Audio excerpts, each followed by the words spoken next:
Ассалаумағалейкум мұсылмандарым. Еркіз айтуға тура келді, мына Арман Қуанышбаев деген осы дейін дұрыс па деп ойлап қалам кейде бұның айтқан сөздерін естіп. Жаңа ғана мына футболка туралы айтқанына жауап бердім. Енді мына мықтының бәрі тоқалдан туады деп соғып отыр. Бұл енді қойып енді басқаға көшті енді. Мұныкі диагнозы мания величия дейді.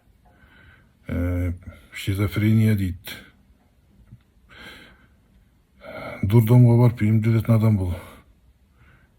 Егер тоқалдан тусаң, мүмкін сен туған шығарсың. Мысалы, біз тоқалсызда анамыздан туып, мықты болып жүрміз.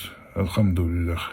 Арман өзін керемет білгішпін деп есептейді. Не болса соның бәріне танауын тығады. Сасыған танауын. Бұл адам бейшаралығы сонша не Құраннан, не хадистерден ештеңе ұқпай кетті. Хадистерде айтылады, эмбрион жатырда 120 күн жатқаннан кейін Алла тағала оған періштені жіберіп, періште оған тағдырын жазады.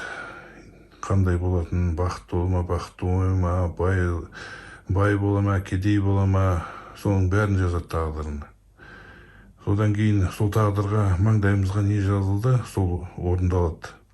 Ал енді мына Арман бейшара аурулық сонша өзін керемет білгіш санап, бәр сұраққа жауап береді. Білмейм деген кезі жоқ мұның. Сондықтан байқаңыздар, бұл ауруды тыңдамаңыздар. Менің 15-20 лекциям бар, осының ақмақтығын, надандығын, дүмшілігін дәлелдеп берген. Сондықтан да сақ болыңыздар, мұсылмандар.